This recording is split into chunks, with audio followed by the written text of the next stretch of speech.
A gente destaca agora o caso do Banco Master, porque o ministro do Supremo Tribunal Federal, Dias Toffoli, rejeitou o recurso apresentado pelo Banco Central e manteve a acareação. A audiência marcada para terça-feira deve confrontar versões de envolvidos no inquérito. Quem traz os detalhes é a Cris Noberto. O ministro Dias Toffoli, do Supremo Tribunal Federal, decidiu manter a acareação no inquérito que apura irregularidades envolvendo o Banco Master e rejeitou os embargos de declaração apresentados pelo Banco Central. Na decisão, Toffoli afirmou que nem o Banco Central, nem o diretor de fiscalização da autarquia, Ailton de Aquino, são investigados no caso. A audiência está marcada para a próxima terça-feira, dia 30, penúltimo dia do ano, e envolve o CEO do Banco Master, Daniel Vorcaro, e o ex-presidente do Banco de Brasília, Paulo Henrique Costa. O processo corre em sigilo na Suprema Corte. Toffoli também afirmou que, como o objeto da investigação envolve a atuação da Autoridade Reguladora Nacional, a participação do Banco Central nos depoimentos e acareações é relevante para o esclarecimento dos fatos. O ministro destacou ainda que a investigação trata de cessões de títulos entre instituições financeiras sob o escrutínio legal do Banco Central e classificou como salutar a atuação da autarquia. Como mostrou a CNN, o Banco Central havia recorrido ao STF alegando falta de clareza sobre a condição em que Ailton de Aquino foi convocado para a acareação, se como testemunha, investigado ou pessoa ofendida, e sobre a possibilidade de acompanhamento por advogado. Internamente, técnicos do BC avaliam que a medida pode colocar fiscalizador e fiscalizados na mesma condição jurídica, o que motivou o recurso. A PGR chegou a pedir o adiamento da audiência, mas o pedido foi negado. Daniel Vorcaro chegou a ser preso durante as investigações, mas foi solto posteriormente por decisão do TRF1. Entidades do setor financeiro divulgaram uma nota conjunta em que defendem a atuação técnica e independente do Banco Central. O CEO da Associação Brasileira de Bancos, Leandro Vilain, falou com a CNN. Vamos ver.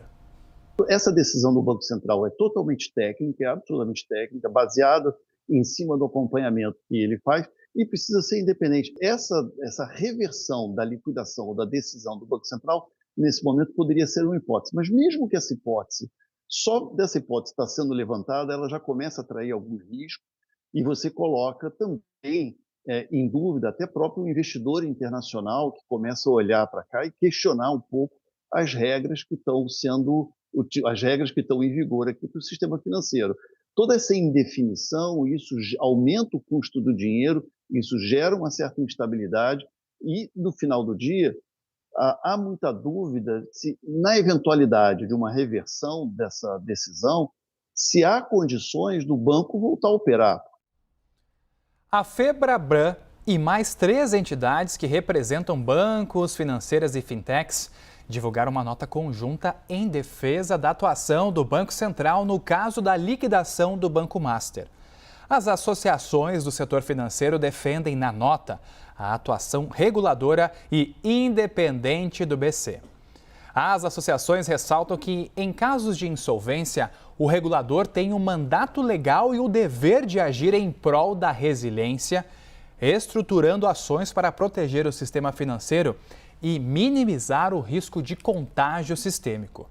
Ainda segundo o documento, essa hipótese levaria a um terreno sensível de instabilidade regulatória e operacional, com insegurança jurídica e prejuízos à previsibilidade das decisões e à confiança no sistema financeiro.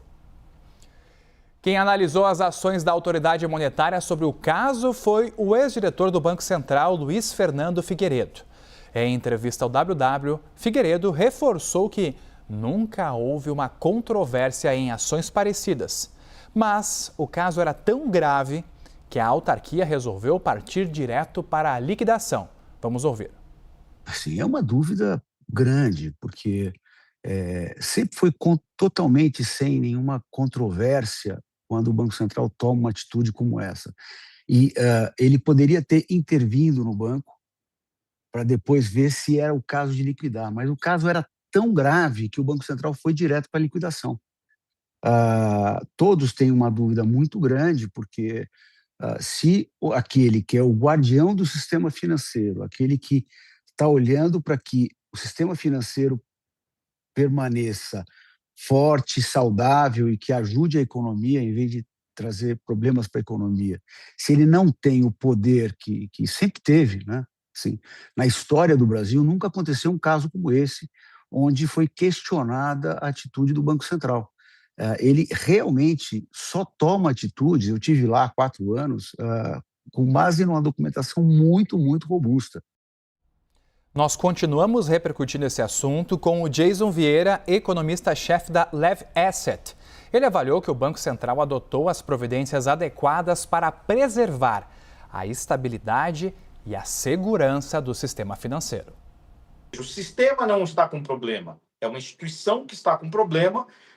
O Banco Central, como regulador, agiu da maneira correta, no momento correto, para tentar dirimir o problema e exatamente evitar que se tornasse alguma coisa sistêmica, porque ele poderia chegar num tamanho que não seria um problema para o Banco Central, mas seria um problema, por exemplo, que ainda é um problema para o FGC, o tamanho do buraco que isso causa no Fundo Garantidor de Crédito, porque é um fundo que é feito pelas instituições financeiras nacionais, ou seja, que são instituídos aqui no Brasil, ou seja, todo banco que tem aqui no Brasil precisa aportar recursos no FGC, e o aporte desses recursos, obviamente, está sendo dilapidado agora por conta exatamente do que está acontecendo com o Banco Master.